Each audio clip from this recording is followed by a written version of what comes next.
Hi, everyone. Welcome. I am Coach Sherri, and I am your business and career coach. This channel is about workforce development, career readiness, entrepreneurship, and of course, real life, real issues, and real talk. So today it's Let's Talk Tuesday. So I was like, I want to come on live today, and I just wasn't sure what my topic would be or, which direction this live would go.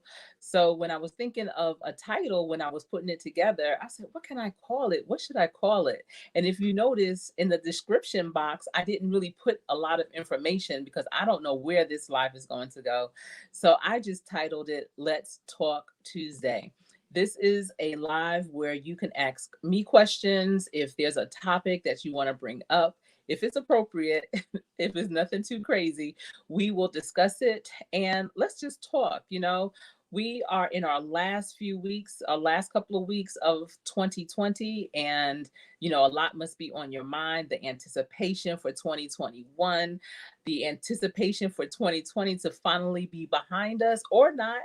And, I just want to say, let's just talk about it. So let's talk Tuesday. And let's see who is in the building. I see Vern's Junk Closet was number one first here. How are you, sis? I hope you are doing well. I hope you had a great day today. And I see Angel's Army is here. Hello, Angel's Army. It's good to see you.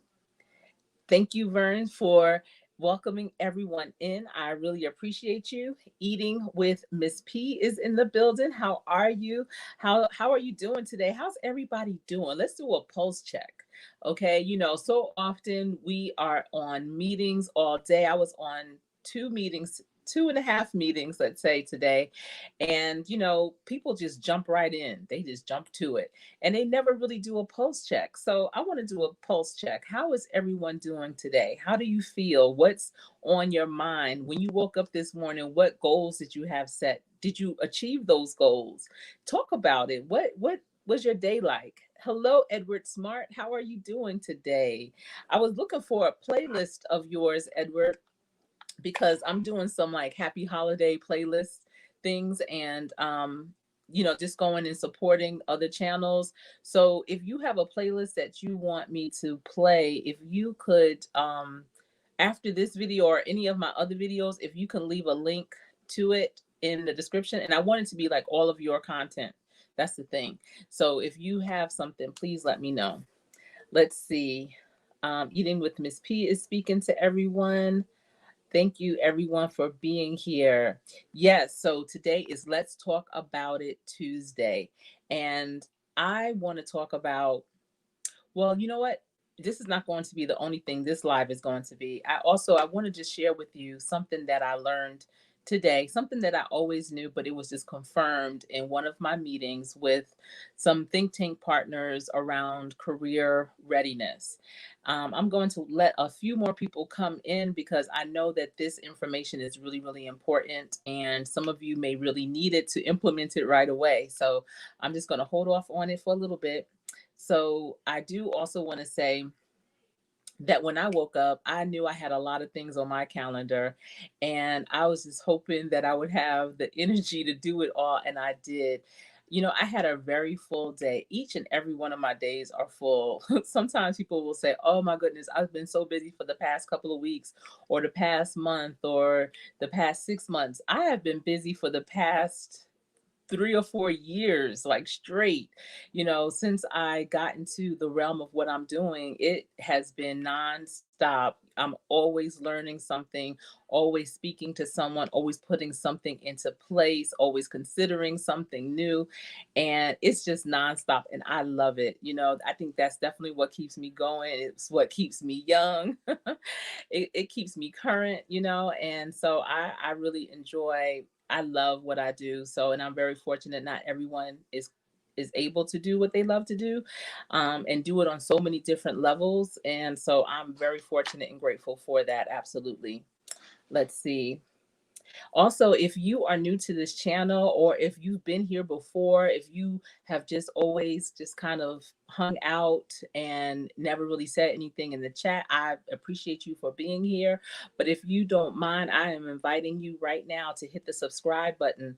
I would love for you to be part of my team. I was looking at my analytics, and I promise you, I almost have 50-50 in terms of 50% of the people that watch me are subscribed and the other 50 are not. It's not quite 50-50. I have a little bit more subscribers, but it's just amazing to me how many people come, and I appreciate you so much for coming. But it is actually free to subscribe. You don't have to worry about getting emails all the time or anything like that. You don't have to worry about me contacting you unless you want to be. So just hitting the subscribe button, it's not going to do anything. You're not going to lose any value. It's actually, this is going to be a good thing for us to be even that much more connected. So I appreciate that. If you are finding value in this live, be sure to give it a thumbs up. I appreciate you.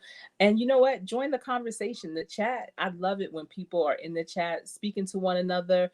Everyone that's in here are good people. Capture their names, write them down. At the end of this, go back and check them out. I'm trying to tell you, YouTube has some great content. And I started on YouTube back in 2008 as just someone who was curious. When I look things up, I will go to YouTube or go to Google. And that's how I started. It was just, being someone that would just look at content.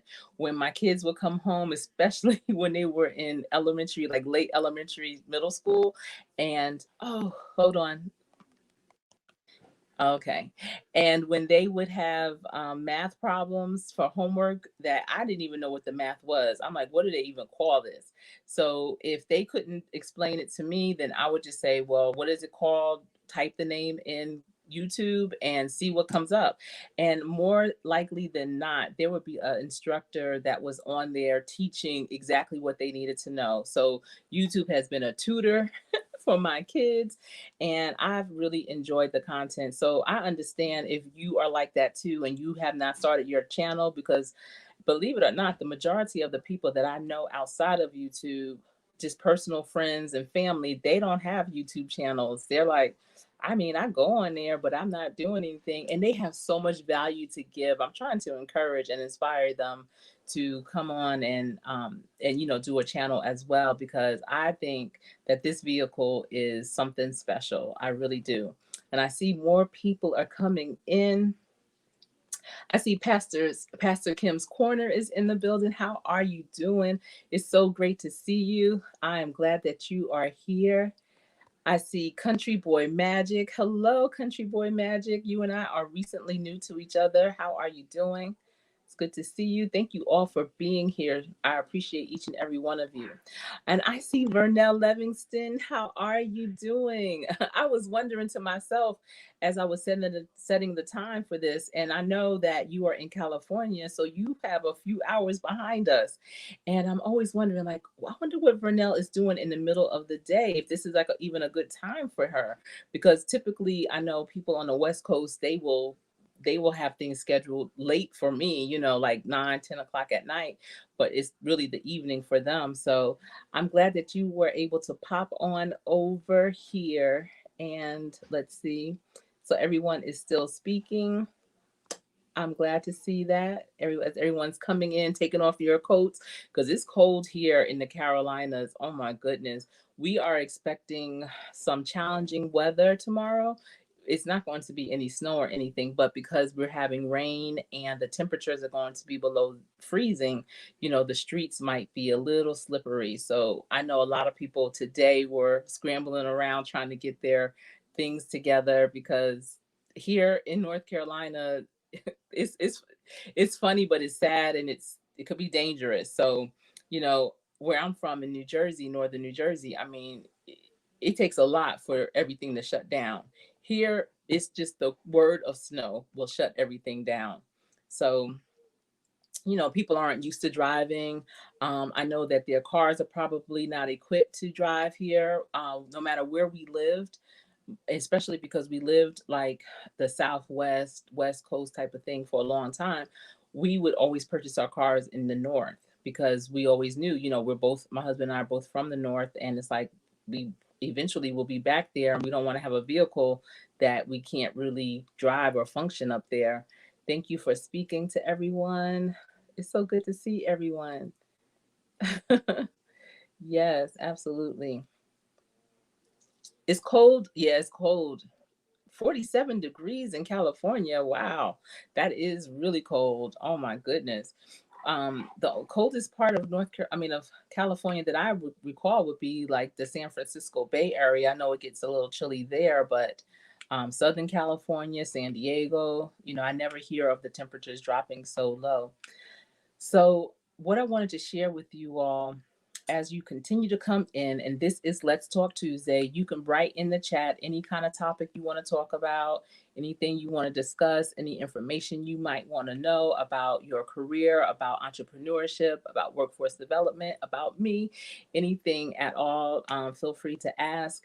But I was on a conference call today with some other career development professionals, and they were from all over the country, and they were a dynamic group. I was really glad to catch this call because I've missed it in the past, and they're trying to do these kind of like think tank sessions once a month.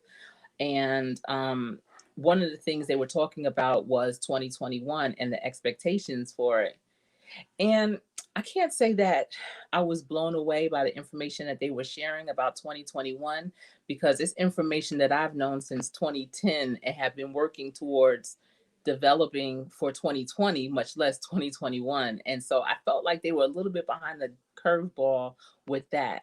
However, many of them were also HR professionals, and they work with clients, all different types of clients, hiring, firing, all those things. And something that I always talk to my clients about is cover letters, their cover letter.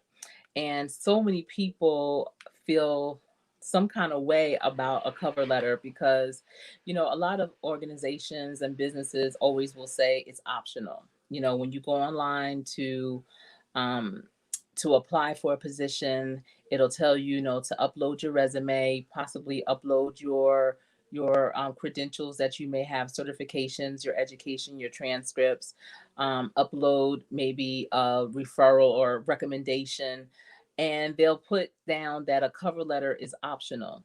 Well, I always tell people, especially when they're going for a mid to executive level type of position, that your letter can't be optional. You need to always submit it. Even entry level, like submit that cover letter, stand out, be different.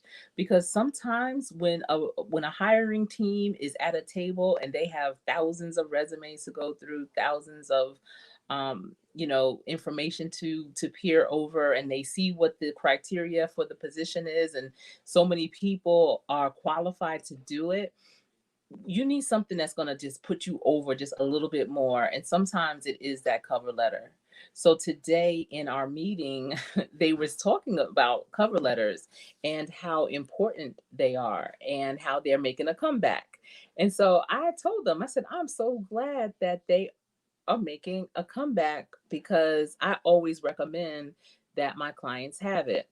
So, what I've done and what I do for people that I craft a resume for, a cover letter is like it's an extra thing that you can order. What is it called? You know how you might have a smorgasbord or a la carte, like at Ruth Chris. I love Ruth Chris. And that's a funny story. Oh my goodness. But anyway, so okay, let me just tell you this real quick. Hopefully I don't forget. Let me write this down. Um, Hold on, because I'll forget. Okay, so when my husband used to play, we used to go to Ruth Chris every Sunday after his games, right? And so my parents, I remember they came to visit us in St. Louis, and we went to the game, and then after the game we were going to Ruth Chris. And that was our ultimate favorite. Like, oh my goodness, we would get. I, I'm trying to tell you. I wonder if I didn't marry my husband, if I would be thin. Hmm. Because we ate good. We still eat good. But anyway, um, I probably not, because I love food, so it is what it is. But when we had that whole week, we had been going out, and I don't cook or anything, so just about every meal is either brought in or we go out to eat or something. And so this night my father was like, oh, don't you worry, I got it tonight, like y'all been getting us, I got it. And so and so it was my husband, myself, and my parents, and the bill came and my dad looked at it. I hope he's listening. Dad, if you're listening, do you remember this? He looked at it, and then he looked at my mom, he looked at us, and was like, what? Like, is this how much the food's been costing? Whatever.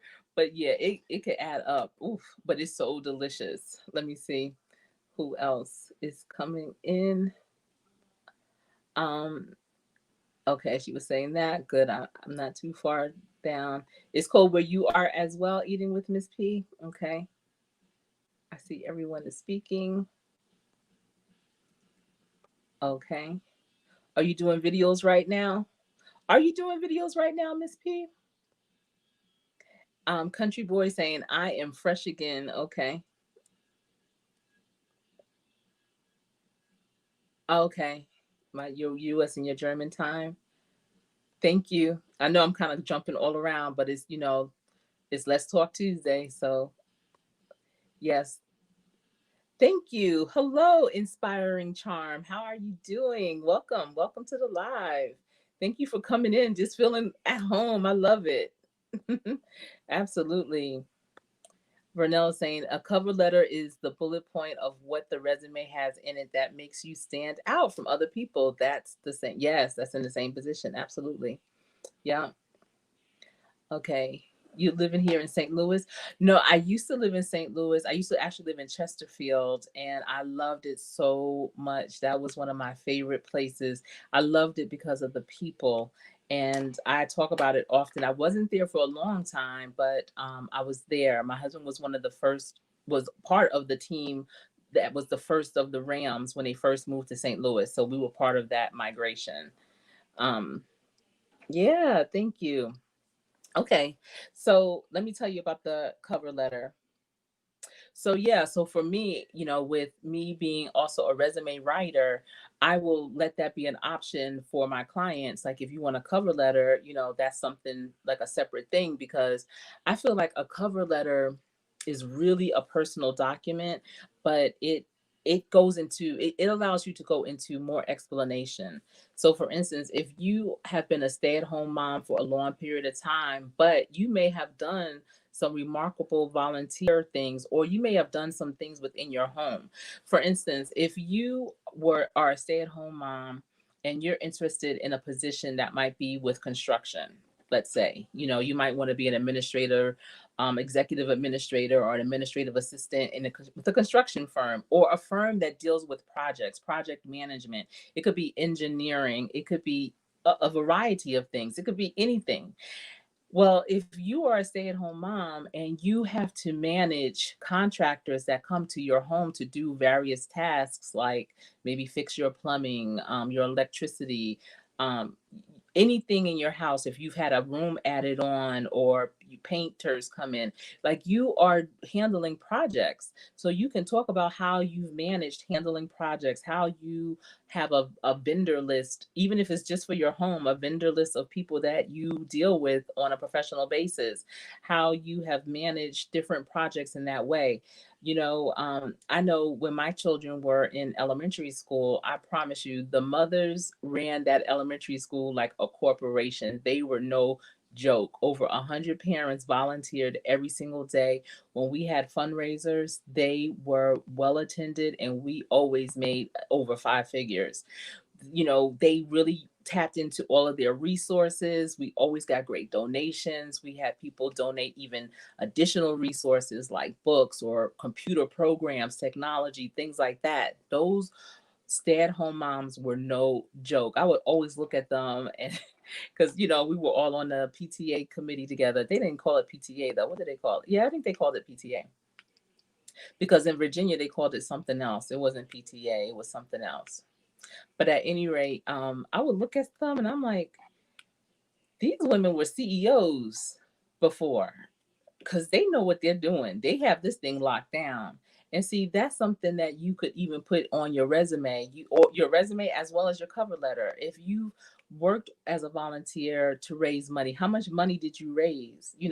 That all of that are transferable skills that you can bring with you wherever you are, but it might not be something that you can necessarily put on your resume. It might be something that's over 10 years, and your resume should not have anything on it that's 10 years or older. So you would have to somehow capture that on your cover letter. So just like your resume, your cover letter should be crafted according to the position you are going to. I don't care how much you spent for someone to do your resume. I don't care how long it took for you to do your resume. Your resume should be tweaked for every single position that you apply for. So don't think like, oh, I just spent this money on this resume, so I'm gonna just send it out to everything. I'm not even going, I know it's good. I know it's going to get me that next position. You have to customize it according to that position. You have to either update the core competencies or the key skills that are on there and see what they're looking for and make sure you can do what they're looking for and lace it in there. If they're looking for someone, to do something specific and you've done that before in one of the positions that's listed on your resume, you might want to add that to highlight that and take something else out. You have to continuously groom it and redo it. And every time you do that, save that resume under that position. So if it is a executive assistant, you want to have that resume, I would say save it as your name, executive assistant, and year. So 2020. If it's for a chemical engineer, your name, chemical engineer 2020. So this way, if there are other positions that are in that same industry, that same position, you already have a resume that's crafted for it, so you can go right to it. Or your cover letter, if there's a certain type of position that you're going for, you want to have those cover letters. You want to have a whole like smorgasbord of cover letters and resumes according to the positions that you're going for. And your positions that you're going for should not be all over the place. It shouldn't be, oh, I want to be a mechanic, but then I also want to be a lift station operator, or I also want to be an accountant. Or oh no, but then I really like being a librarian. Oh, but then there's that other thing. No, you want to have them all very similar. So the tweaks that you make will be very minimal. And the reason why you need to save all those cover letters and resumes for those positions is because when they call you, you need to be able to look it up to see what you put on there that they're going to possibly be asking you about. Because also when you go to those interviews, and if they are in person, I know that things are a little different, but if it is in person, even though they have your information, you want to have a hard copy of your resume on nice hard cardstock paper that's typically like a cream color, or a subtle white, like a what is it, like a off white, so that you can hand it to the people who are on the interview panel. And so you don't want to give them a resume that is not even for the position that you applied for. So you want to make sure everything is matching up. Let's see. I was going on and on. um, let's see. So everyone is speaking. Make an upload, okay. Courtney Boy Magic, Country Boy Magic is saying with you. All right. Thank you so much, Vern, for being the hostess with the mostest. Inspiring Cam is saying, wow, okay. Um, that's the best way. Okay, that's awesome. Great. Okay. What are some of the soft skills that one should have? That's a great question. Okay. And soft skills is one of my favorite things. I do a whole entire training that's about 32 hours on soft skills for my workforce development participants, because soft skills, first of all, 7 out of 10 people do not get or keep the job because of their lack of soft skills. Soft skills is being self aware and being able to self manage. It's called being workplace ready. So, some of the soft skills that you would need is how to handle feedback, how to be an effective communicator. So if we're talking about soft skills on your resume, you would have things on there like customer service. If you have experience interfacing with people, and let me tell you, a lot of people think customer service is just dealing with people that may come into a business or people that call a business to ask questions. Customer service is also dealing with the people you work with. When how you handle people that you work with when they ask you questions, when they ask if you can help them with something, assist them with something. How are you servicing them? Those are also your customers. Because remember, within the brand of the business, you are also your own brand. So customer service, everyone should have that somewhere on their resume, because in some capacity, we all, unless you work in a complete silo, like you have no colleagues, you have no peers, you have no employer, you have no employee. Like, I'm not even sure how that even works. And I mean, unless you completely are just, I don't even know, because even if you are just with technology, you still interface with somebody. In order for you to make money, you are interfacing with somebody in some kind of way. So customer service is an important soft skill. Handling feedback is an important soft skill. Vendor management. If you deal with other outside resources, like other companies that you may order supplies from, other companies that you purchase your goods from, even if it's your swag for your business, whatever, vendor management, inventory management. If you have inventory, how are you managing that? Computer skills like Microsoft Outlook, Microsoft Office, you could just put Microsoft Office. Everyone knows what that is now. But if you have specifics like Excel, just because you have Office doesn't mean a lot of people don't know how to do Excel or PowerPoint. But I would recommend to only add Excel or PowerPoint if that is something that the job description is wanting the candidate to have. Otherwise, you could just put Microsoft Office, because that at least knows that you're familiar. You know where those programs are if need be. Not saying that you're the perfect one, but you are very familiar, and at the very least, you know how to do Outlook. Another skill, and it all just, and those kind of soft skills really are things you will put onto your resume. And in terms of the layout for the resume, I have the category either soft skills or core competencies. Core competencies and soft skills are the same thing.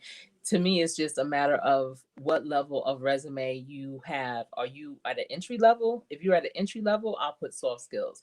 If you are at a mid to advanced level, I'll typically put core competencies. And so you want to have that awareness. You want to be able to be an active listener. These are things that you just need to know and be able to talk about on your own. I'm thinking of all the different categories that I train in.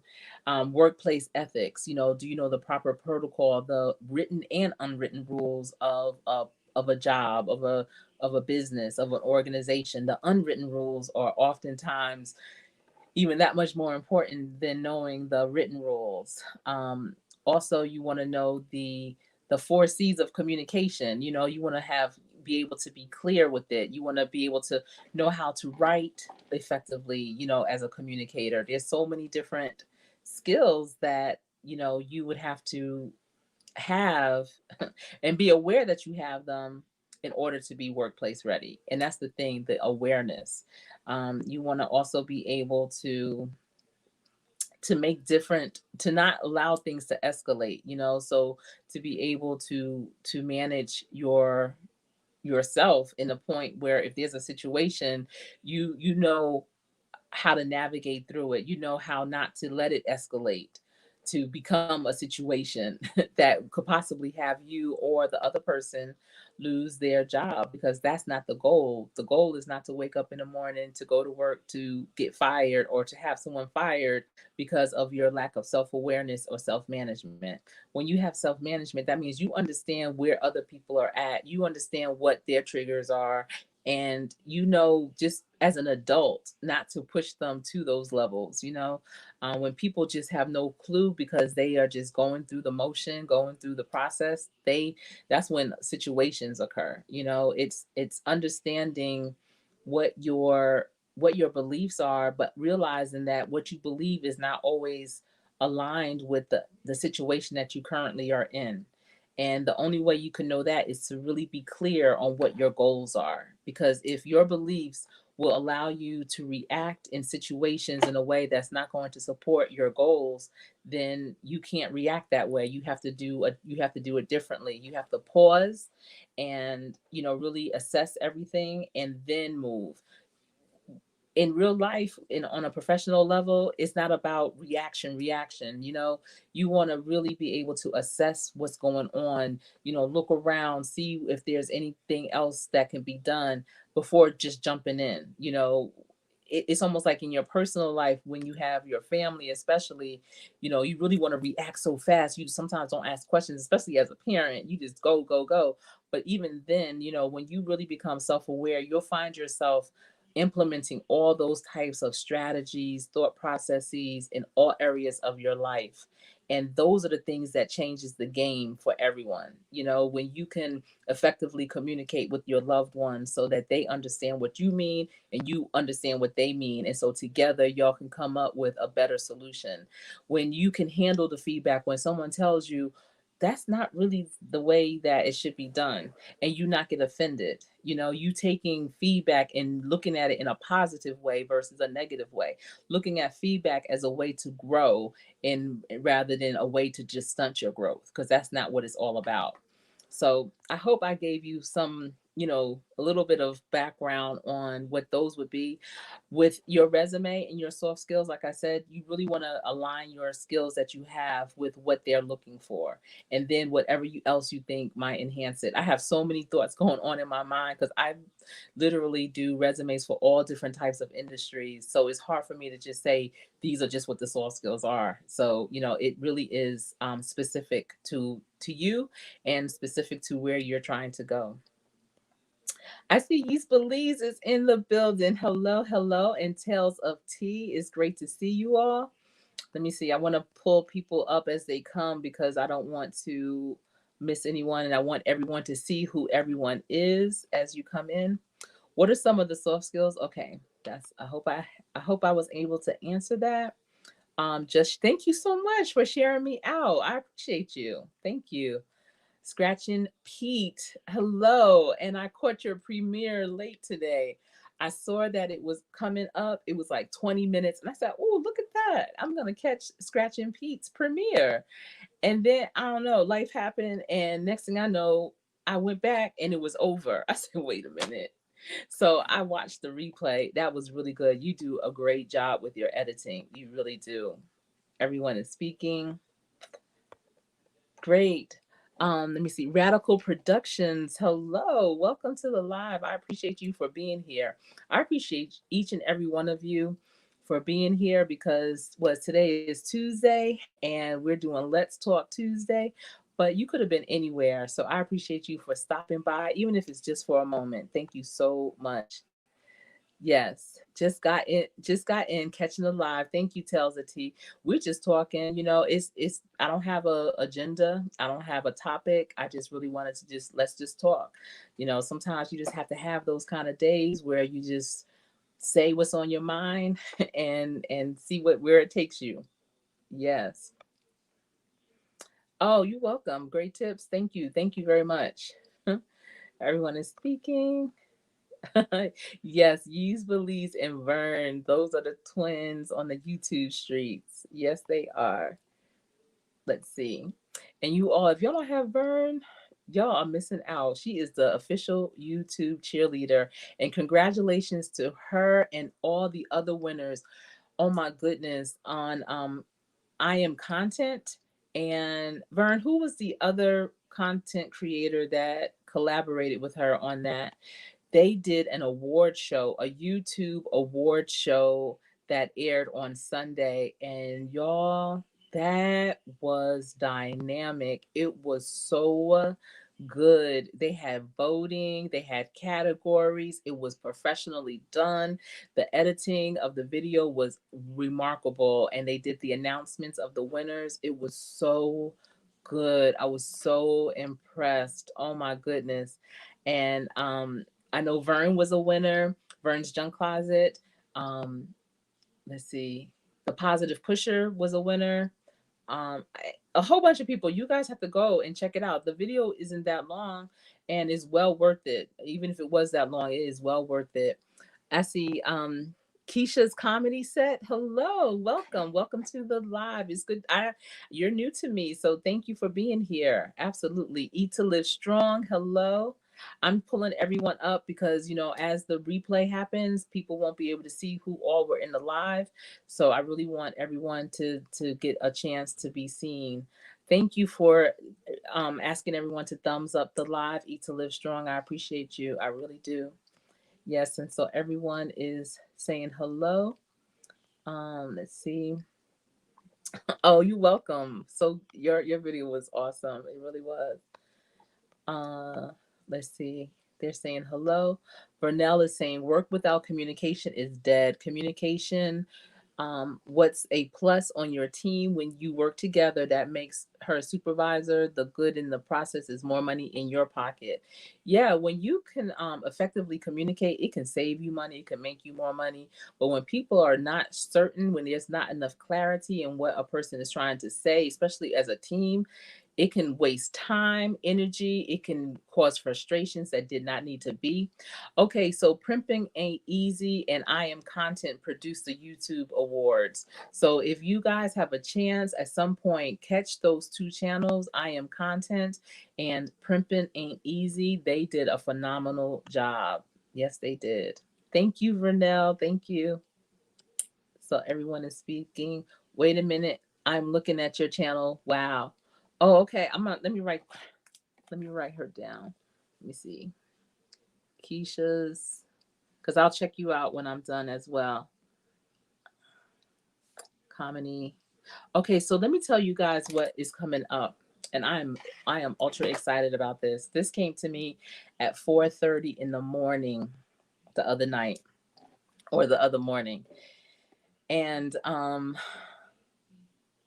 going all right, so back in the day, when I first graduated from college, I actually worked on Wall Street in New York as an editor for an environmental law firm, and I loved it. I didn't. The work was, all right.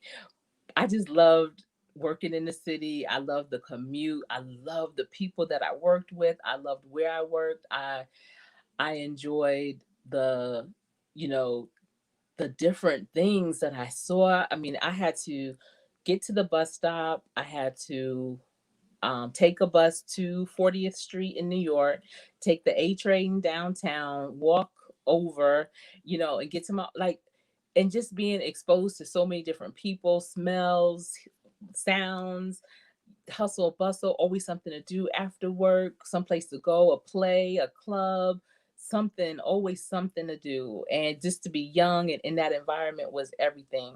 So things that occurred that, obviously because of how we are now with COVID-19 and everything, we're not able to intermingle. I mean, some people are, which is crazy to me, but some people are, and it is what it is. But one of the things that I loved when I was back then working was networking.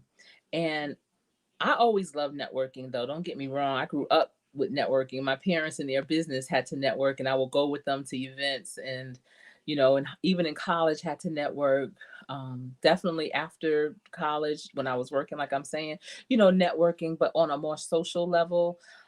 Then as I got my own business, as my husband and I got businesses together, you have to network within the industry, out of the industry, making connections. I just love networking. I became really, really good at networking. And in 2009, this magazine here in Charlotte called Pride Magazine reached out to me, and they were like, you know, we're hearing that you are like everywhere and you are a network guru. And I was like, really? I never would consider myself that. I mean, I just loved going to places, luncheons, dinners, meeting people, and I love the connection and I can continue to remain connected with them. So, for instance, if I went somewhere, even to this day, if I go somewhere and I get someone's card, when I go back to my office, I will always email them like, it was great meeting you at such and such, as per our conversation, this is what I wanted to give you, whatever. Just keeping that connection going. It's never one and done with me.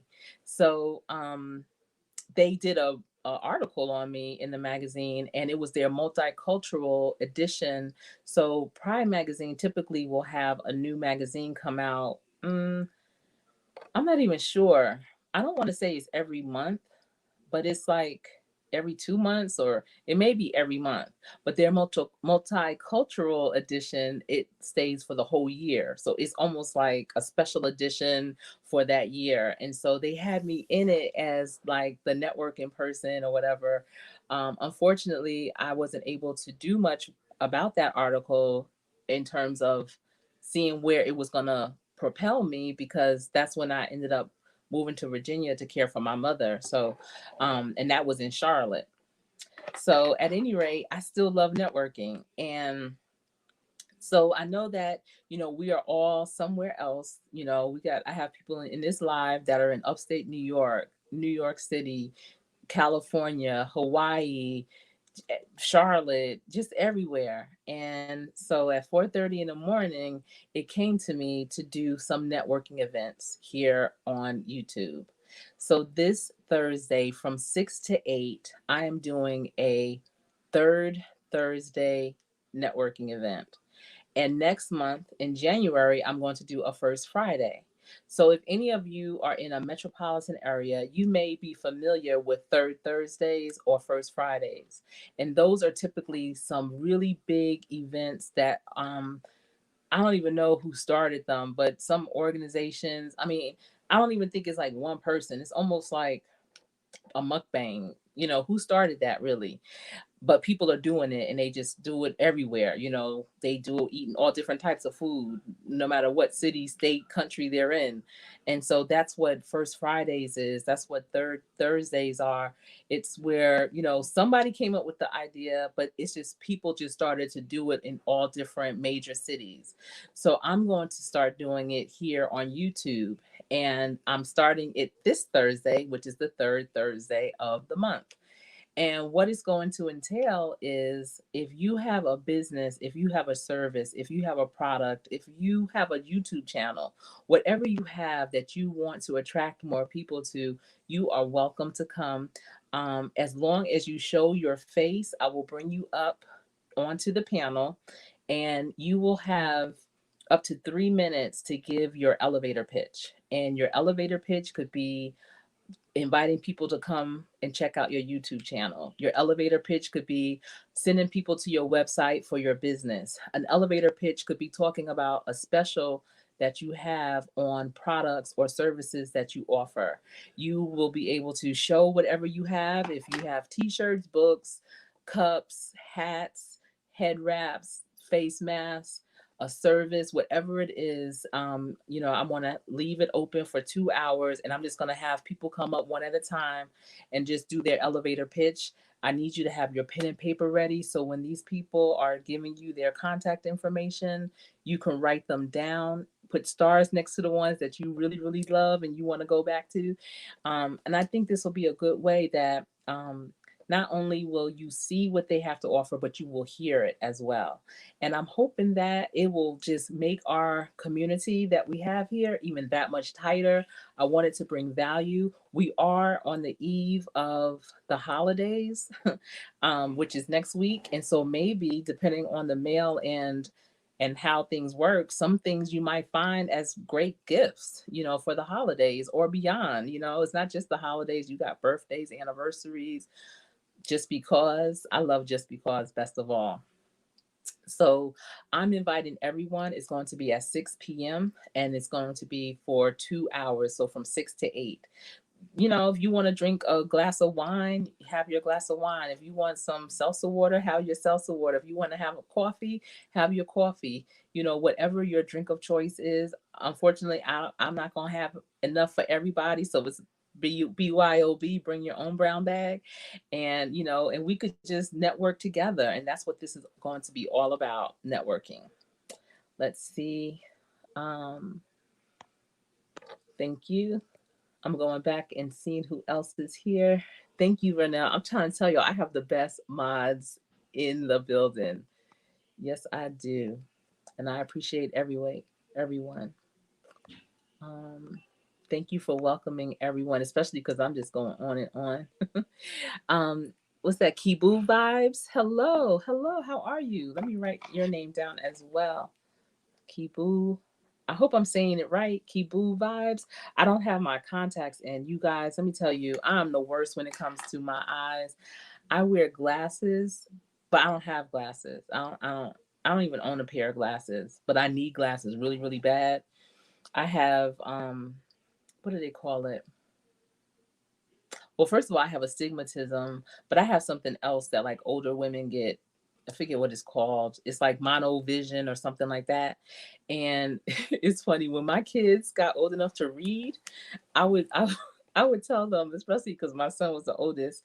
I would when I would drive someplace I didn't know, I would always say, y'all gotta read the signs. Let me know where my exit. This is the exit I need, because I could never see the exit till I was right up on it, and then I would always end up passing the exit and have to go back around. But I do wear contact lenses. It's just that I don't prefer them, and I haven't found any glasses that are cute enough. I don't know. It's terrible. And then like the bridge of my nose is really flat, so I need a glass with the middle piece up higher, and it's just too much. Yes. Okay. It's great to see you. And House of X Entertainment Inc. is in the building. These guys are amazing. How are you doing? It's so good to see you here.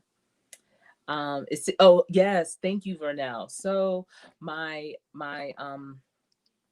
third Thursdays is going to be 6 p.m. Eastern Standard Time on Thursday. So please come, be ready. Go and get ready as if you really are going to a networking event. Get dressed up, even. If you've been working from home, put on your suit, jacket at least, or put on your nice blouse or your nice top, or whatever it is to make yourself presentable. And please, because I know a lot of trolls have been in and out of these lives, in order for you to come up, I need to see your picture. Not just your picture, but like your face, your live face, and then I can bring you up. I am excited about it.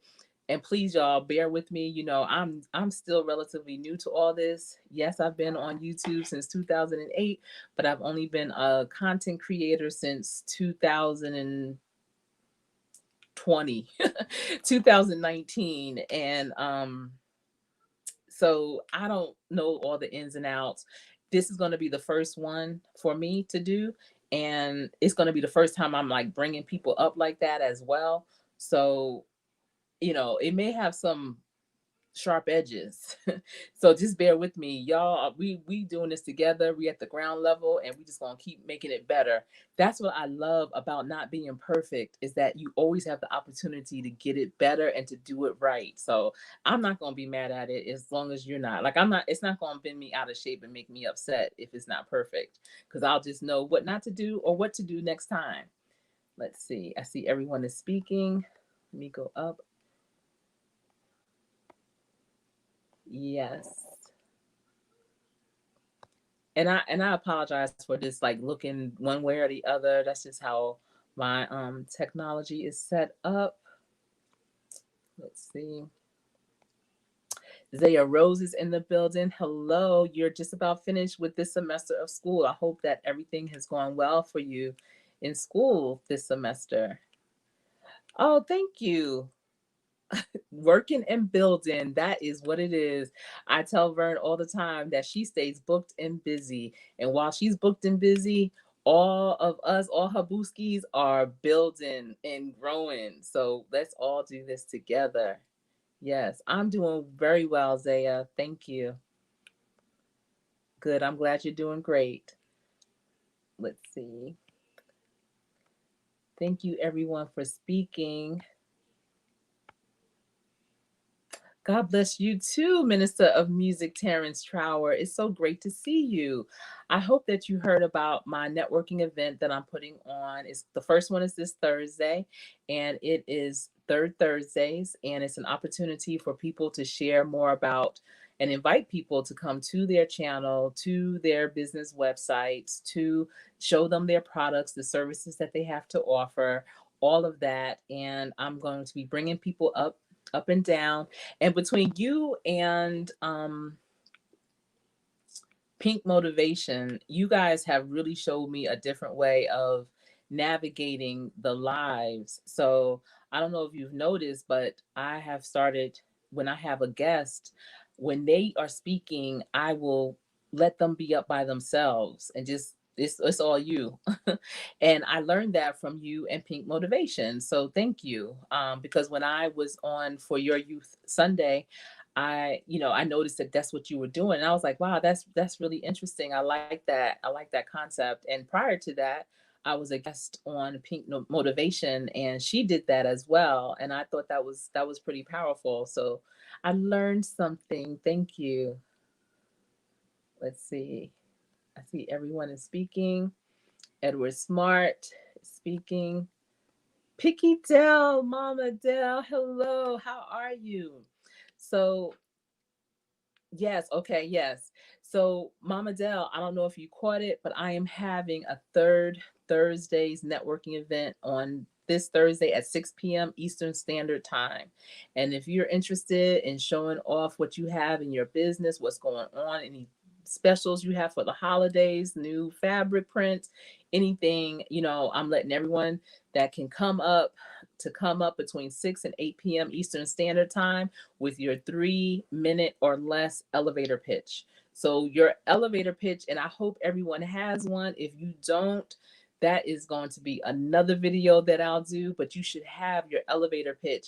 Your elevator pitch should be modified for when you are just in the store and you bump into somebody you haven't seen in a long time. Your elevator pitch should be modified for when you are at those professional events that you go to. Your elevator pitch should always be recrafted. You should always think about how to tweak it, make it even tighter and righter.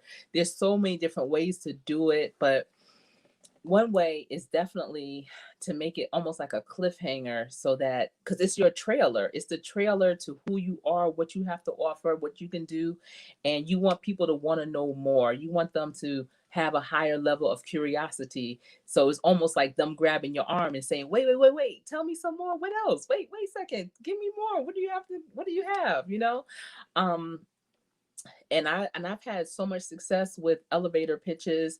I haven't had to craft one in a long time, and so that is my fault. That is on me. I don't want to say I got comfortable. I did. I got comfortable with where I'm at, but now it's time to recraft it and do it again, and keep it sharp. That's the thing. You want to keep your elevator pitch sharp. But because we haven't had real networking opportunities here lately, we haven't really had to have such a sharp elevator pitch. So I'm wanting you all between now and Thursday to think about what your elevator pitch will sound like. What will it look like? And how will it make the person hearing it feel? That is what we're all going to do. Okay. I see everyone is speaking. It's so good to see everyone for my Let's Talk Tuesday. Thank you. All right. So let's see. Yes, you guys, please, if you have not already, give this live a thumbs up if you are enjoying yourself. I see the positive pushers in the building. I was in her live a little while ago. She was getting her lunch and out in her car. And if y'all have seen my earlier videos, I used to love videoing in my car after work or in between places. I just haven't been driving as much here lately, but I love car videos. I don't know why. I don't know why. They're like one of my favorites. It's effortless. The background is what it is. It's not like someone's going to have a green screen or, in a spot where all you can see is the back of their chair. I don't know. I just really enjoy. car videos. I do. Let's see. Thank you, Picky Dale. So yeah, it just came to me at like 4:30 in the morning. Just trying to think of different ways to evolve and grow and do what I love. Sister Fifi Tyson gave me the encouragement to do lives because her and I were talking, and I was telling her, this was a while ago, a few months ago, when I was telling her about having had a blog talk radio show. It was a sports talk radio show. I used to talk about life after sports. So I would have a lot of different athletes come on that were professional or maybe went through college playing sports, and how sports propelled them in their career. So life after, the careers that they did, the businesses that they opened. And that just was so, the time, it was so time consuming because it was a lot of other hosts on that platform, and so my time slot was my time slot. There was no wiggle room. If I couldn't make it, I had to try to find someone to substitute for me. A lot of times towards the end, especially, I did 100 episodes, but towards the end, the time was not really working for me. My time was Sundays. I think it was at 9 p.m. Eastern Standard Time. And a lot of times we were going out of town for sports with our children, and I wouldn't get home till 8, 9 o'clock, but I'm rushing because it's a whole dashboard. You have to be on your computer to do it and everything. And that's another reason why I started looking at YouTube, because it was like, you can kind of do that anywhere, anytime. Because when I first started YouTube as a viewer, and I did try and film some things, but you had to be on your desktop. You couldn't film it from your phone. Every time I went to try and film something, it was like starting all over again. I had to figure it all out. So I just got frustrated. But YouTube has evolved. You can use your phone. You can do, I'm on my iPad right now. So, or your desktop or your laptop or whatever. So it's way more flexible. You don't have to stick to a time. I mean, it's great to have a schedule. I wish that I could have a designated schedule, but I'm really still navigating everything through. I know Positive Pusher has an amazing schedule. I love it when she reads out what her schedule looks like for the week. But you still have that flexibility. Even if you say, oh yeah, I'm going to go on at 6, you can go on at 6:30, 5:30, quarter to whatever. You have that flexibility. And so that's when Sister Fifi Tyson was like, you could do that here. You can do what you did on your radio show, you could do that over here. And then that's kind of how I started over here. But I'm always thinking about all the things that I love to do. And that's why I also started my business playbook series, which is on Saturdays at 6:30 p.m. Eastern Standard Time. Because in terms of being a business coach, I coach businesses in developing the foundation for their business or nonprofit, and having it so that it can grow strong. And I said, you know what? I want to share some of those same tips and strategies on my YouTube channel. I don't go as in depth as I would if it was just with one on one with a client. And I'm going to actually be putting together master classes for that. And in my master classes, I'm not going to have more than 10 participants. So, once I put that up, that this is what my offering is, if you're interested, anybody, if anyone's interested, I highly recommend that you sign up as soon as you can. I'm going to have a master class for if you are an entrepreneur, and I'm going to have a master class for if you are looking to get into a different career or expand in your career. So it will be more of career coaching. And I'm only having 10 participants in each, because I think when you have a lot of people, it's hard to really give each person what they want and what they need. Because even though things might be similar, it's still things that are more specific to a person. It might be because of the industry that they are in. Being that I'm opening this up and it's really to the world, it could be people in anything. It could be people who are in education, people who are in manufacturing, it could be people who are in food services, just a variety of things. So I don't want to not give everyone the attention that they deserve. Um, I'm excited about it. I've done this before years ago, before I guess this was even a popular thing to do, doing things virtually. And so I'm excited to see what this is going to look like here in the 21st century. Um, it's not going to be the master class is not going to be on YouTube. It's going to be via Zoom. It's going to be a separate thing, but I'm going to talk about it here on YouTube a little bit. So my business playbook class, it's a 10-part series. We just finished our fourth part on this past Saturday, and this Saturday is going to be number 5. And each week is a different strategy. It's a different tip that you can utilize. And I've been encouraging people that's been coming to it to have a notebook just specific to that, to write down the nuggets and the outlines that I'm providing and that I'm sharing with everyone, because it is some valuable nuggets. Absolutely. Let's see. Um, Scratching Pete is still in the building. Let's see. Okay, I don't want to miss anyone as you're coming in. Vernell is saying, Coach, because it seems like you're going somewhere and you have a peace of mind. Why while you were in your car? Yeah, that it probably was. It's that like forward movement. You're getting into your vehicle to go somewhere, and then you'll end up somewhere. But when you're just at home, just chilling after this, I mean, I'm gonna get up and go and see what the rest of my family's doing. But it's not like, I don't know. It's not a forward projection of things. That's a good point.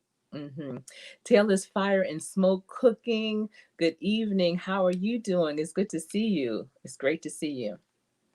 Yes.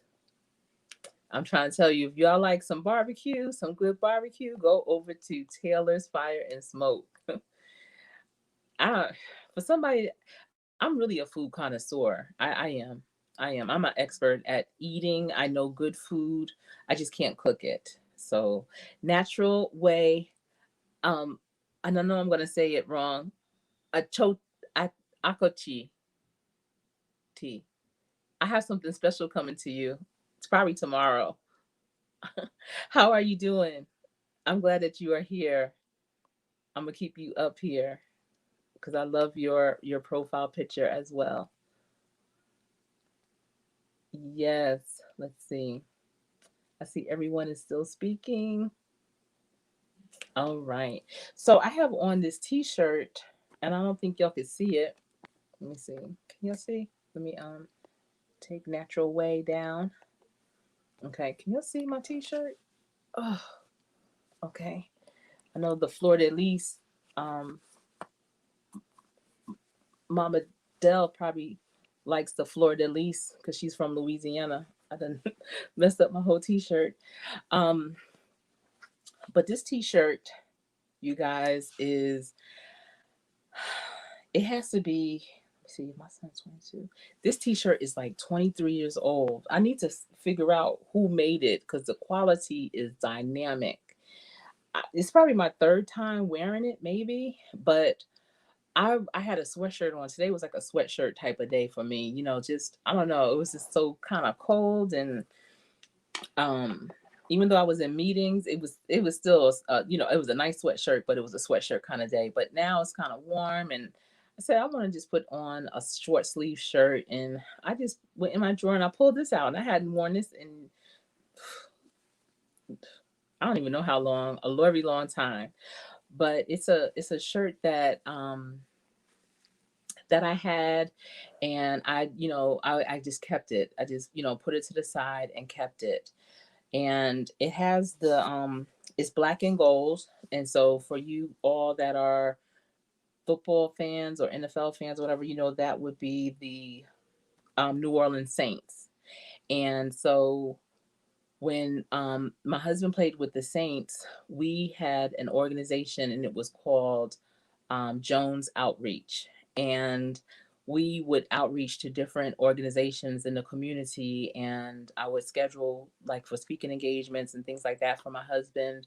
And the Saints, I don't think any other team that we've been a part of did this, and maybe some are doing it now, maybe you guys know, but the Saints were amazing. If a player had a nonprofit organization, they made a huge banner with the player's picture, number, and the name of the foundation on it, and they would line it around the field. So around the field, they would have the banners hanging up on the bottom, and it was amazing. I really commend them for doing that, and that was encouraging, I wouldn't think, for other players to do other things. So we had that community outreach, and we would invite 30 people in the community, 30 young people, youth. They had to be young, but and then like two chaperones or whatever. But every home game, we would have, I want to say it was 50 youth come, and I would get these t-shirts made, and on the back it has his name and number on the back. And so they would be in a section, all together, and they were from all different organizations, and they would have on they would be like, his little like fan club kind of thing. It was cool. But I pulled this out, and it just made me think of it because, a lot of times people will say, "Oh, who's your team? Who do you have?" I'm sorry if I didn't put the pull it up right or whatever. So people would say, who's your team? Who do you have? And I'm like, I don't have a team. You know, Growing up, I used to like the Giants. I grew up in New Jersey, and my husband was drafted and played with the Giants for 3 years. So yeah, the Giants was my team. That was I mean, what? The Giants, they were men amongst boys. They were the cat's meow back in the day, because I remember when they beat Buffalo. And I'm sorry for you Buffalo fans, but I remember when they beat Buffalo by 1 point in the Super Bowl, and that thing was just dynamic. That was the Super Bowl of 1990. It was like it happened in 1991, but it was from the 1990 season. And so, at any rate, when it's interesting because, okay, yeah, so I like the Giants, and then when we weren't with the Giants anymore, I liked the Rams. That was my next favorite team. Then when we weren't with the Rams anymore, I liked the Saints. That was my favorite team. Then when we weren't with the Saints anymore, we were with the Panthers. That was my favorite team.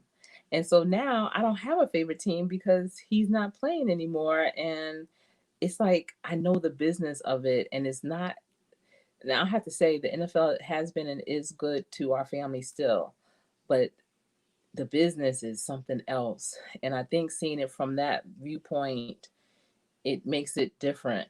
But at any rate, when you go to different teams, you don't wear the paraphernalia from the other team.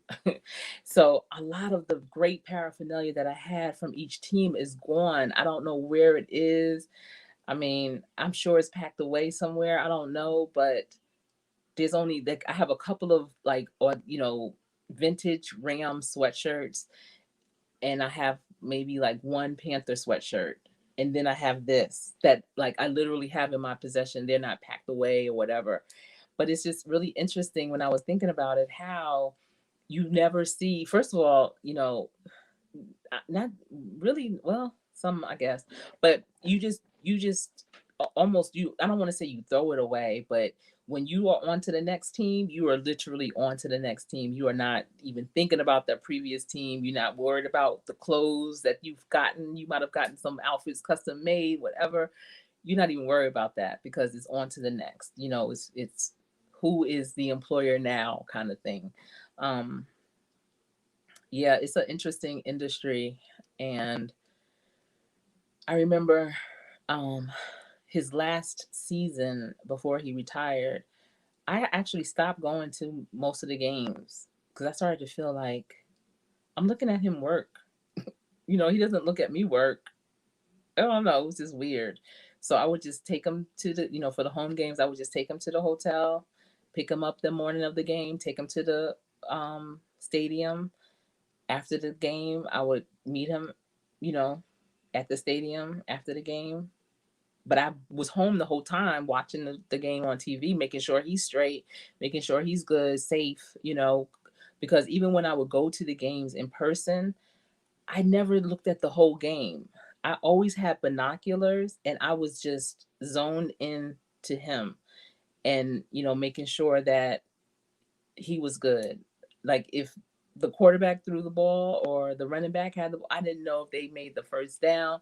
I didn't know if they made the touchdown or anything because I'm watching him struggling, not struggling, but fighting with the defensive lineman because he was an offensive lineman. And so, I'm just waiting and looking because they don't stop when the ball is caught. They still at it. So um yeah, my viewpoint was a little different in that way. Let's see. Natural way. Um, let me see. Hey, Raleigh Creative Travel. Good to see you. Yeah, he did. Yeah. It's good to see you. Yes. That's your favorite team. Oh, I'll pick it down. I'm sure it is. Yeah. Yes.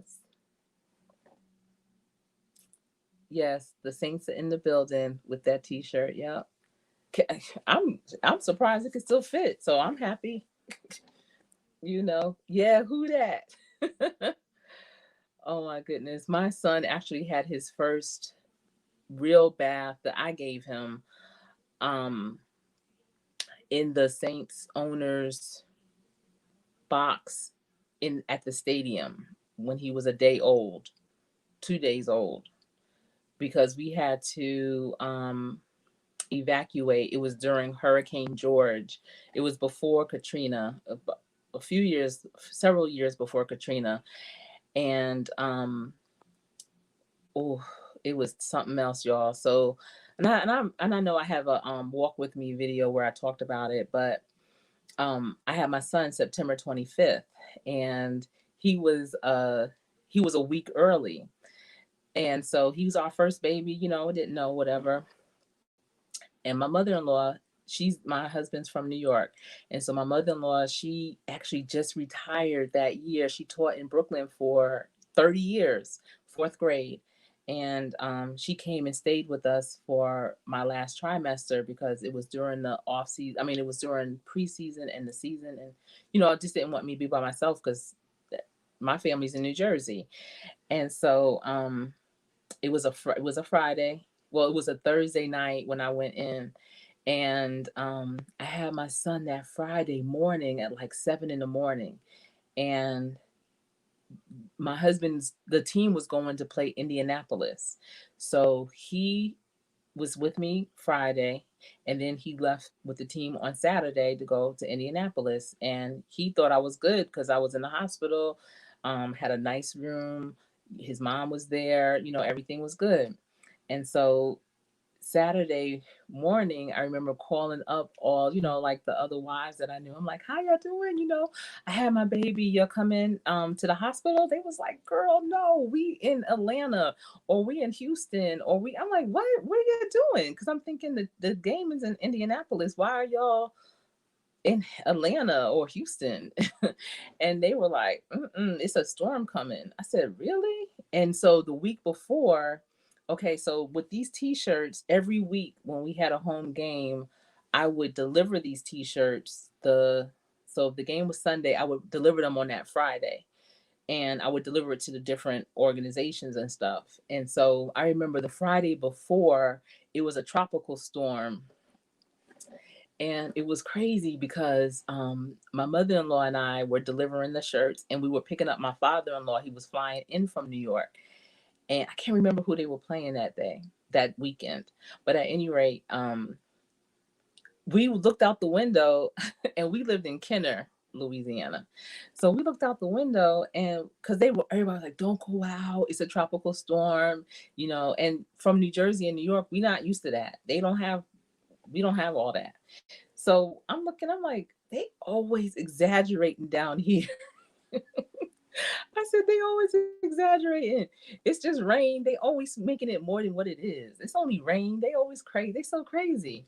I said, come on, mom, we can just deliver these. We just going to we actually were going to in Pickydale, if you're familiar with Franklin Avenue Baptist Church, that was our church. Pastor Luter, oh my goodness, amazing, amazing. So and oh, I can't remember the name of the street, but it's in New Orleans, and it's down low, the church, and I only know that because of this day. So this was on that Friday, and y'all, I never seen rain like that. I never seen rain like that. What? I was a and I was 2 weeks from my due date, and I'm all up in it, and I'm just like, wait a minute. Am I? Luckily, my son was, the hospital he was born in was in New Orleans, but I'm just saying, like, I have never seen cars underwater. I mean, it was so much rain. And so that's when I became a believer. Like, okay, y'all don't exaggerate. Y'all all right. So the next week, and I didn't realize this, when there's a bad tropical storm, oftentimes it leads to a hurricane. A hurricane's coming behind it, or a bigger storm or something. So, all my friends were out of town. I was like, oh my goodness. So I'm sitting there, and then I start looking at the news, and we didn't live too far from the veterinarian, and we had a boxer. That was our dog. He was our trial baby. So I asked my mother-in-law, I was like, can you take Dino to the vet and get his shots so he can fly? So buy a ticket. I think I probably bought the ticket online, I mean on the phone. I said, I'm gonna buy a ticket and have him fly up to New Jersey, and my parents will get him. But there was no ticket for her. That's the only thing. It was just the weirdest thing. She took him to the vet, but she couldn't get him to the airport. And if y'all know New Orleans, if y'all know Kenner and West Esplanade and all that, that's right by the airport. Like, you could walk to the airport from there. She could not get to the airport. It took her like 3 hours.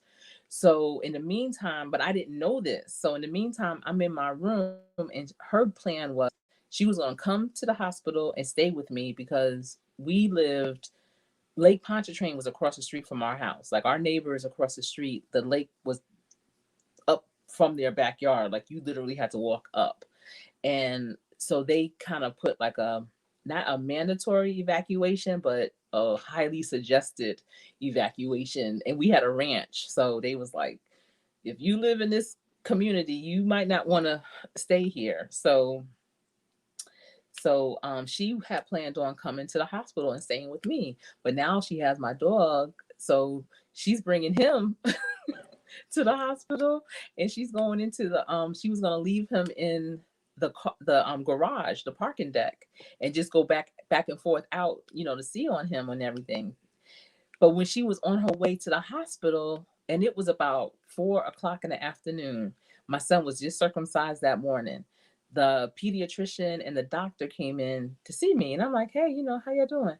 And they said, well, we coming to see how you doing. Now, mind you, I didn't have any medication, no epidural, nothing with my son. Like, it was by the grace of God. I was good to go. I was like, what's going on? And so they said, you good? I said, yeah, I'm good. They said, okay, well, we're gonna have to discharge you. What? Say it. You have where? When? They said, yeah, we're gonna have to discharge you because apparently, storms bring down babies. That's why they don't want mothers, pregnant women, to fly after a certain trimester, because the elevation and whatever it could bring down the baby. So anybody that was like 8 months and up, they were telling them to come to the hospital in case they went into labor. So they needed the room, they needed the bed, the room, and everything. And I was like, what? Like, who ever heard of anything like this? So when my mother-in-law came, I was dressed and packing, and they were telling me like quickly how to take care of my baby. Mind you, my baby, that was the first diaper I ever changed. That was the first diaper my husband ever changed, but that was the first diaper I ever changed. So they telling me how to change his diaper, how to make sure his umbilical cord is well taken care of, how to take care of his circumcision. They did, it was a lot. So when my mother-in-law came, she had her pillow and everything. And so she was like, what's going on? I said, Mom, I have to leave because I'm crying too. I was like, I have to leave. She was like, what? What are you talking about? And I asked the pediatrician, I said, well, where are you going? Because I knew where she lived, you know. And she was like, oh, I'm going to Atlanta. So I said, well, I can go to Atlanta. You know, my best friend lived in Atlanta. And I said, yeah, I think that's where I'm going to go. Mind you, Atlanta's a 7-hour drive from New Orleans. So um, she said, well, if you go to Atlanta, immediately go to emergency room and have them check out your baby. Let them know you just had them and to check them for jaundice. For jaundice? What are you talking about? And she's like, well, because the travel that you have, you just don't know what other, you know, what? This is my first baby. Like, wait a minute. So when we end up getting home, and it took us, I think we left the hospital around 6 o'clock. We got home about 8 or 9 o'clock that night, and some of my neighbors saw us, like three neighbors. One neighbor was not leaving her house; she was not going anywhere. Another neighbor, he said we could go with him and his family to Beaufort, Louisiana. And then my other neighbor who lived next door to me said we can go to his house and stay upstairs. I said, stay upstairs? Where are you going to be? He said, oh, we're leaving. Why would I stay upstairs in your house and you leaving? So we didn't do any of those things. I called the team chaplain, and the team chaplain, I don't know, it was this guy. I was going to say, I don't know why I did, but I called the team chaplain. And I just said, you know, I just had my baby. Not a lot of people know I did. And I don't have any place to go. And he said, okay, well, I'm bringing some families, some other wives that are in town still, and I'm taking them to the Superdome. I'm coming around like in an hour. Can you be ready? And I was like, an hour? I just got home from the hospital. I have to get my documents. I have to, you know, I was trying to think of everything I needed in the house because if it got flooded, you know, I wanted to make sure I had the important papers, pictures, whatever. I said, I don't know if I could be ready in an hour. He said, all right, well, the storm's not coming until probably tomorrow evening. So early in the morning, I'm coming back through. I'm going to pick up some more women and children, and I can come through and you can follow us because you have to follow us because the National Guard is waiting for us. I'm like, National Guard. And so it's just like a lot going on. I didn't call my husband. As far as he was concerned, I was still at the hospital because, you know, it's pre-game. They're at the hotel and everything. So I'm just like trying to troubleshoot because I also needed to find a place that my dog could go because that's my trial baby. And I didn't want to leave him, you know. So he said, yeah, you could bring your dog. People bringing their cats, all that. So I was like, all right.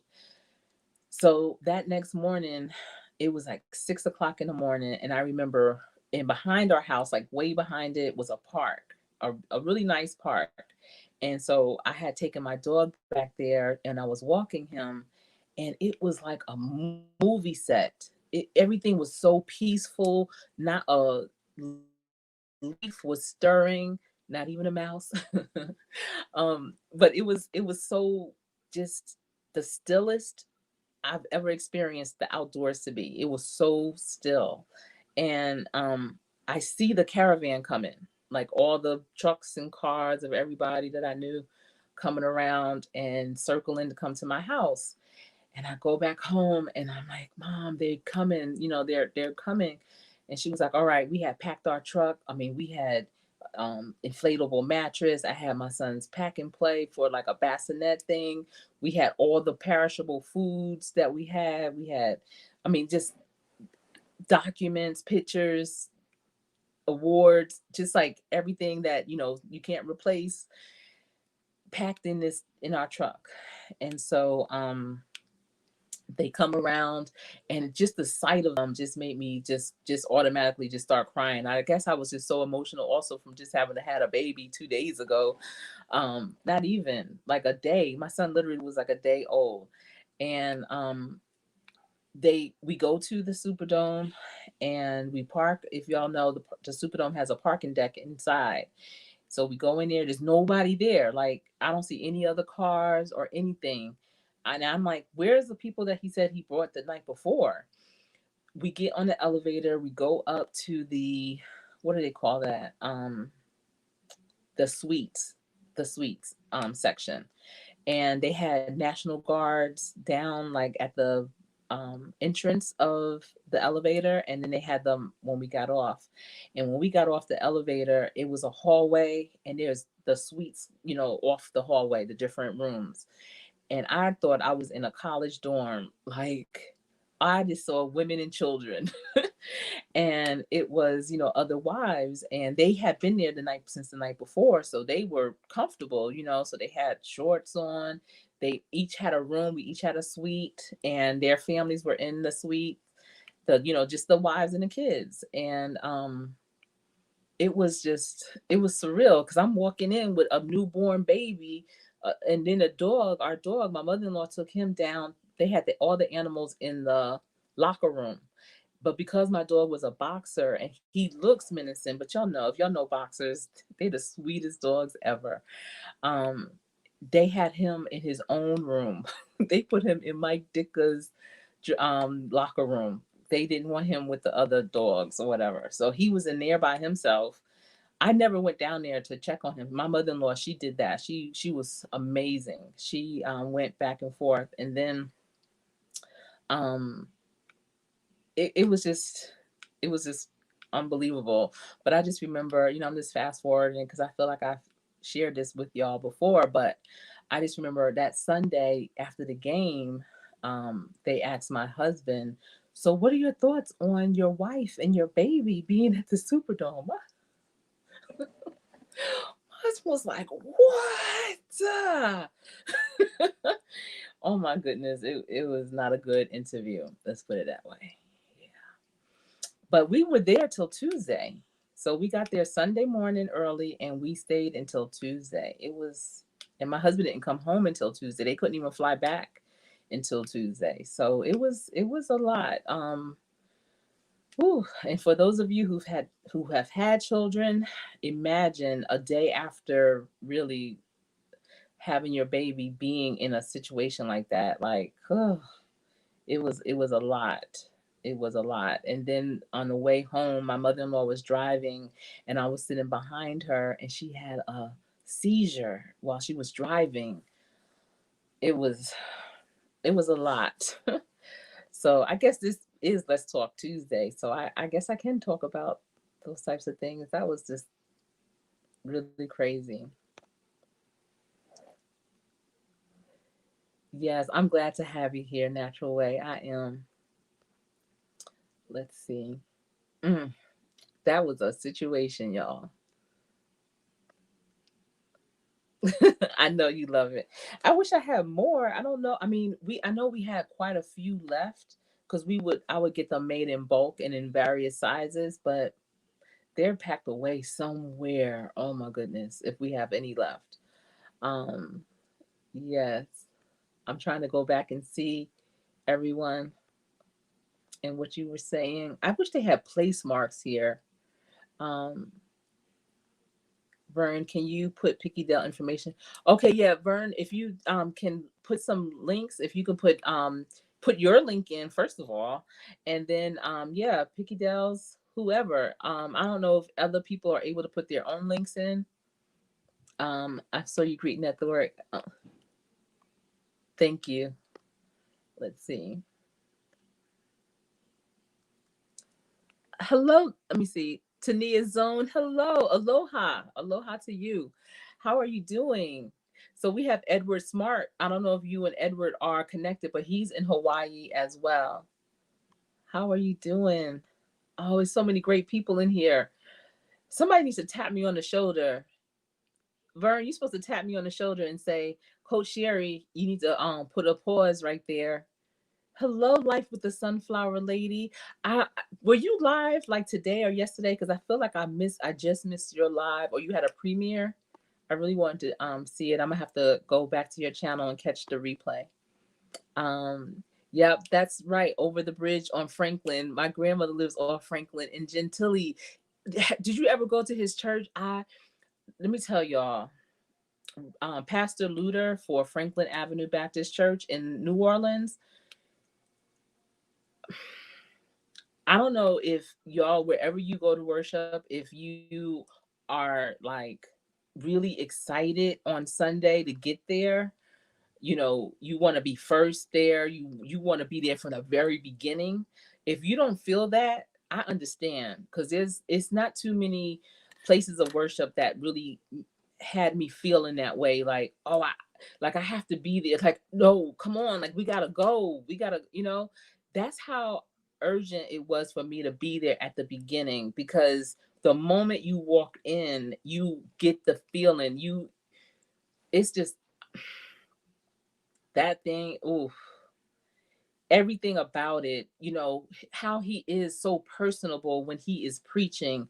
It's like he's talking directly to you. And mm, it was something special. Absolutely was. Lake Pontchartrain, yeah, it does. And it was interesting because, like I said, I'm from New Jersey, and it didn't dawn on me until, after maybe a year of living there. Like, we gotta walk up to look down, like really not even looking down, but we have to walk up to the lake. Huh. Like our house is here and we've got to walk up. Mm, okay. So crazy. Oh my goodness. Y'all was ready. Author Martin. Hello, how are you? I'm writing your name down as well. Author Martin. Thank you for being here. I got my book. I keep my book and pen, y'all. Author Author Martin. And I'm gonna tell y'all, my baby, my son, he was a amazing baby. He was so good. God bless me with the best. Oh, he, mm, even to this moment, like he is still amazing. I don't think when I, it was, but my daughters, I don't know if I could have done all that with them. Like, he was a good baby in the midst of all of that. All the things going on in his body that he just experienced as well. And then, going into a situation like that. And the suites where we were so cold. I guess the temperature was regulated for when it's game time. So maybe the temperature was about 65 degrees. It was freezing. And we couldn't even let him sleep in his bassinet. My mother-in-law and I, we had the blow up queen size air mattress. We had him sleep between us to keep him warm. And we were both scared to death because that was, my in-laws' first grandchild. That was my first child, my husband's first child. Like, we don't want to roll over this baby, this newborn baby, by accident, because we fell asleep because we're exhausted. Oh my goodness. It was a lot going on. Let's see. Thank you, the positive pusher. Let's see. Vernell, is so your body and your baby's body was in all kind of stress. And then when did your husband see the baby? So he was there for the birth. So he was there that whole day, that Friday when he was born. And then he flew out Saturday and then came back Tuesday. And Tuesday we came back home as well. So he was with him, from Tuesday on. Mm-hmm. Okay, one moment. Let's see. Blessings to you. Eat, live strong. Thank you. Thank you, Vern. Yes. Vern, can you also put yours too in there? Happy holidays to you, Arthur Martin. Happy holidays. Yes, let's make it happy, y'all, no matter what. Decide to be happy. That is a decision. I always tell people when I'm doing training and things, there's a lot of different emotions that you can have, but you literally have the ability to do the opposite of whatever that emotion is. So if you are sad, choose to be happy. If you mad, choose to be happy. Make your decisions and act on it. Don't just say that's what you're gonna do. Don't just talk about it, but be about it. And that is something that we all have the ability to do. And if it's a struggle for you, please just pray that that is a struggle no more, so that you can actually do that. And that's abundance intelligence. Abundance intelligence is when you can identify that there is a situation. Your situation may be that, you wake up and you're angry. Your situation may be when someone walks into the room, you always looking at them like, here we go. Here they go. Your whatever your aura is that is not supporting you where you want to be, how you want to grow, how you want to move, how you want to be perceived, whatever that is. If you understand that that is what's happening, then you already know it. Like, that's the hardest part, is to own it, to just say like, yep, that's me, that's what I do. So once you can do that, then you have to find different ways on making it different, making it better, making it happen for you. Your change of thought, your change of habit is not going to happen overnight. It takes at least 6 months for something to be a new and true habit.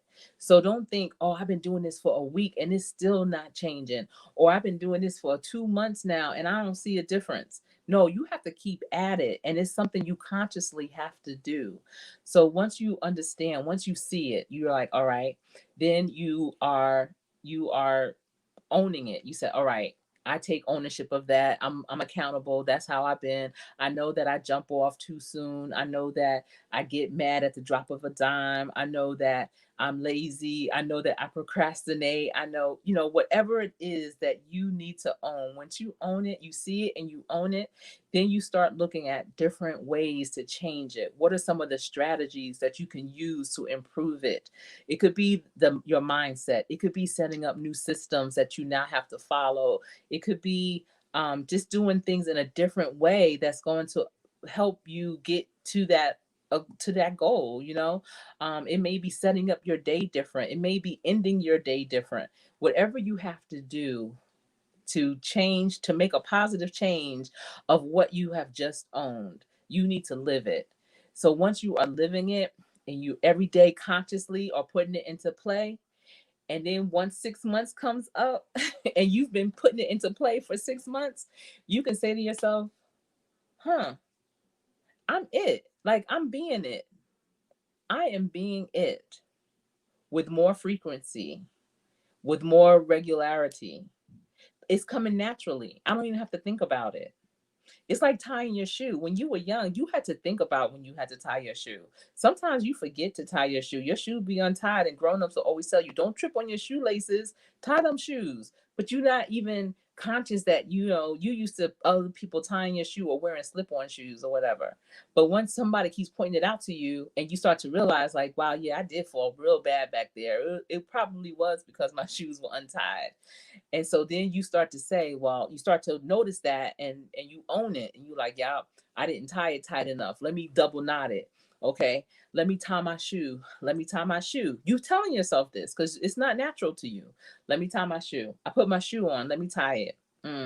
Let me look down because I've been walking for a minute. Let me see if my shoelaces are untied. Oh, they are. Okay. Oh, let me look. Oh, my shoelaces are not untied anymore. I tied them real good that time. They didn't come untied till I untied them myself. Oh, look, they not coming untied. This knot is tight. I could just slip them on now. And then it just becomes something you do. You don't even have to talk to yourself about it. It's just what you do. You get up, you putting your shoes on, you tying your shoe. When you right now as adults, when you put your shoes on that need to be tied, do you think about it? You just do it. And that's what changes. And that didn't happen overnight. It started when you were young. So that's how you make those changes in your life. And so that is considered abundance intelligence. And I'm trying to tell you, in terms of life coaching, that is the system that I was trained under as a life coach, to teach people more and more about abundance intelligence. And I haven't even began to crack what I know about abundance intelligence. So that is a whole nother, that might be 2022 or something. I don't even know, but who knows? 2021 is going to be a long, prosperous year. And I know what I am going to implement. And I just thought about maybe doing abundance intelligence as well, but you never know. Let me see. I wish they had a place marker here so I can see where I ended. Hmm. Let me see. Thank you so much, Vern. Vern, did you put yours in? Put your link in there too. Hello, Jessica Hicks. How are you? Good to see you.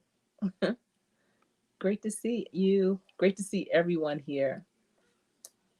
Yes. So Vernell is saying, rise above your circumstances. Always have kindness in your home, in your bones. A smile outbeat a smile can outbeat a frown, and no one can steal your joy or your smile. That's something no one can ever take away from you. Absolutely. And that's just like your knowledge, your experience, your skills, your education, your understanding of things. No one can ever take that away from you. You know how you show up, no one else is showing up but you. So no one can take that away from you.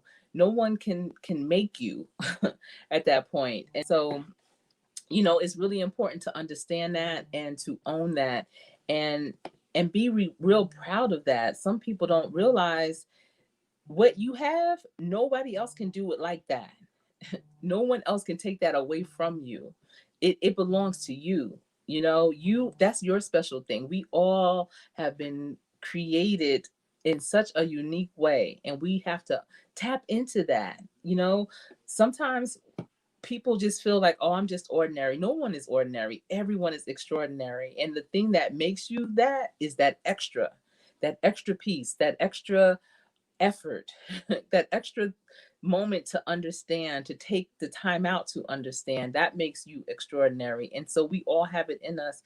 It's just a matter of doing what it takes to be that little bit extra. I'm trying to tell you, I can't wait for Thursday. So, third Thursdays, you guys, get it together. If you have a product, a service, if you have some information that you want to share, whatever your YouTube channel is about, have your elevator pitch, have it 3 minutes or less so that you can come up, share it without. And I'm trying to tell you, 3 minutes is a long time. So, you're going to find that your elevator pitch will probably be like a minute, but I'm giving you 1 to 3 minutes. It's 3 minutes is longer than a short. A short is what, a minute, and everybody's doing shorts and doing a great job with them. So if you can do a minute short, you can do a 3 minute spiel on who you are, what you do. When I have people together, I do another type of networking where it's like, you talk about who you are, what you do, what you have to offer, but also what do you need in the next 30 to 60 days. So in addition to who you are, what you do, what you have to offer, what do you need? What do you need in the next 30 to 60 days? You might need a publisher, you might need a vendor, you might need a business partner, you might need an investor, you may need an idea, you might need prayer. What do you need in the next 30 to 60 days? So when you give your elevator pitch, I want you to as well share with us, what do you need? And you know why I always add that piece? I add that piece because inevitably who you're talking to, who hears you, who is in the building will have what you need, will be able to assist you with what you need. So this is going to be like a give and take. It's going to be a ebbs and flow. It's going to be a movement in terms of, here I am sharing with you guys. Here I am also sharing, you know, what's going on. Somebody out there may need what I have. Somebody out there may have what I need, but we are going to open this thing up, and we are going to be authentic with it. We're going to be organic with it. We're going to be real with it. And we're going to really show the world what support really looks like. You guys, that kind of support right there is so dynamic, and it wins every single time. It wins every single time. It changes games, because a lot of times what I would see, people coming into a situation and they're like, oh my goodness, whew, I have this thing, but I'm missing a piece. And everywhere I went, they haven't had that piece. Every person I've talked to, they don't have that piece. You go in a room with strangers or people, no one's really a stranger. It's all 6 degrees of separation. But you go into a room with people that you have not encountered before. Let's put it that way. And you have what you need. You have it outlined so well. You communicate it, and I know Vernell even mentioned about communication being key. This is this is a time when communication is key, to be able to effectively speak what it is that you need, so that the person that can actually help you can hear you. And out of nowhere, like the most random, the most unsuspecting person will come to you and say, call this number, and I'm such and such. Tell them that I sent you to them, that you met me, and I told you to call them. That's the power of connection right there. That's how you connect. That's that piece. We all have a whole bunch of puzzle pieces that in our bag that we don't even know why. We're like, this don't even go to my puzzle. This not even the right color. It's because it's not for you. It's for you to give to someone else. It's for you to be that connector. It's for you to be that missing piece for someone else. And it's not like you have to be tied to their hip. It's not even about, going on stage and saying, I gave that person, this person, this person. No, you don't have to even do it like that. We all see who's here. We all see who's what. We all see where they're at. We all know what channels they're on. We can go to their about page. We can look them up on Instagram. We can follow them on Facebook. We can find them on Twitter. We can comment on one of their own videos, whatever. We can connect with them that way, and we can move in silence. We don't have to tell everybody we did it. Just do it. Just do it. That's where the blessings come, when you just do it. All that announcement and blah blah blah. Mm-mm. No, I'm good. Just do it. Don't talk about it, be about it. All right. So we're going to move in a way that's more cohesive, that's more collaborative. We're going to move in a way that we're pulling everybody up with us. I'm here, you here. Come on, let's go. You ready? Let's go. If you're not ready, I get it. Yeah, if you're not ready, I get it. It's all right. It is all right. Everybody's not ready. Everybody's not going to the same destination. I remember a dear friend of mine said, everybody can't ride your bus. There's so many routes, and your route might not be everybody else's route, and that's fine. But there's a lot of seats on the bus. So who's riding? What route you going? You coming? You coming? Oh my goodness. Wow. I'm excited.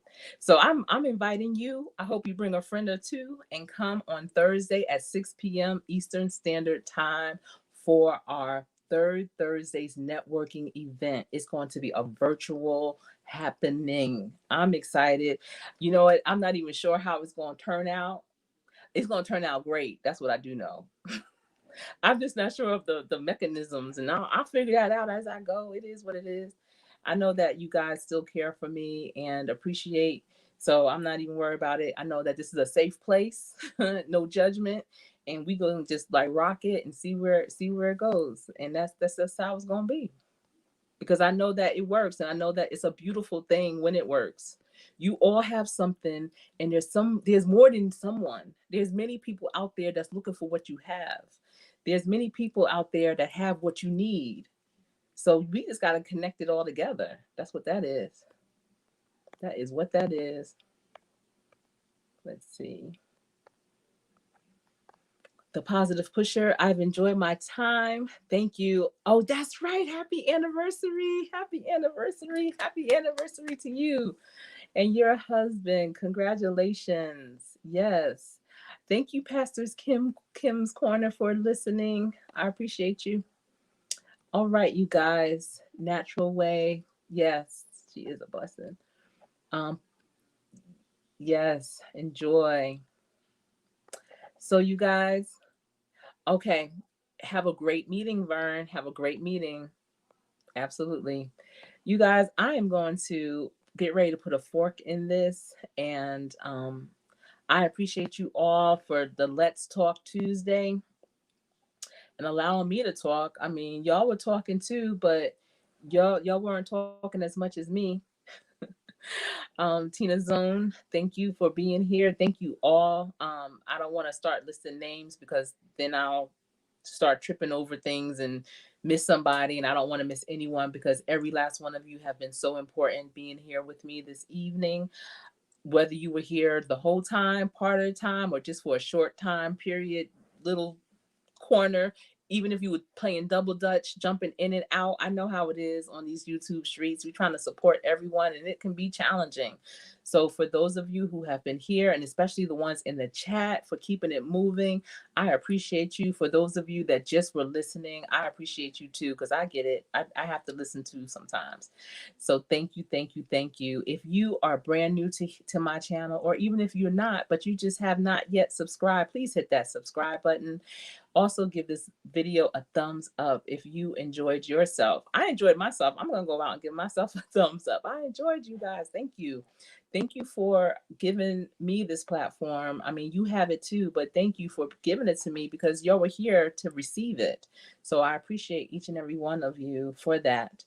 Also, you left a comment, but if you leave here and you start thinking about maybe some of the things I was talking about, I mean, I talked about a lot of things, but if you start to think about things I was talking about and things are starting to sit with you in a good way, or even, just in a challenging way, whatever it is, however you are receiving it, go back and go to the video and leave a comment in the comment box and let me know what your afterthoughts are, your post show thoughts are. I would love to hear them. I love comments. I love to, interact with you. That's the best way we can do it, right? We can't verbally talk all the time. So I really rely on the comments. So thank you so much. Before I go, I'm just going to check the stream one more time. I feel if you got to say, I helped this person do that, you're not genuine anyway. Yep. Everyone is saying bye and hi. Yes. Yes, Tells a T. Great to see you too. Tells a T was awesome. She rocked with me the whole month of November. We did November Thankful Nuggets. And every time I'd go to her channel, sure enough, each and every day, she had a November Thankful Nugget. She inspired me to keep going because, I'm a teeny tiny YouTube channel. So if I put something out there, people not really like rocking with it in that way. And that's fine. I get it. But she did. And I'm like, you know what? If it's not but one person that is listening, that's rocking, that's all I need. That's fine. I'm grateful. And the fact that she kept up with it, I was not going to drop the ball. And I guess she was feeling the same way. Well, if Coach Sherry's still going to rock with it, I'm not going to drop the ball. So we both were right there. And I appreciate you, Tells a T. I truly do. When I come to your channel, are you stuck okay? I'm not sure. Everyone is saying hi. All right. So you guys listen. This channel is about workforce development, career readiness, and entrepreneurship. And of course, real life, real issues, and real talk. I have enjoyed my moment and my time with you this evening. Always know, practice how you play. Because when you practice hard, you will always, always play to win. This has been Real Talk with Coach Sherri, and I look forward to seeing you guys on Thursday night at 6 p.m. Eastern Standard Time. Thanks for tuning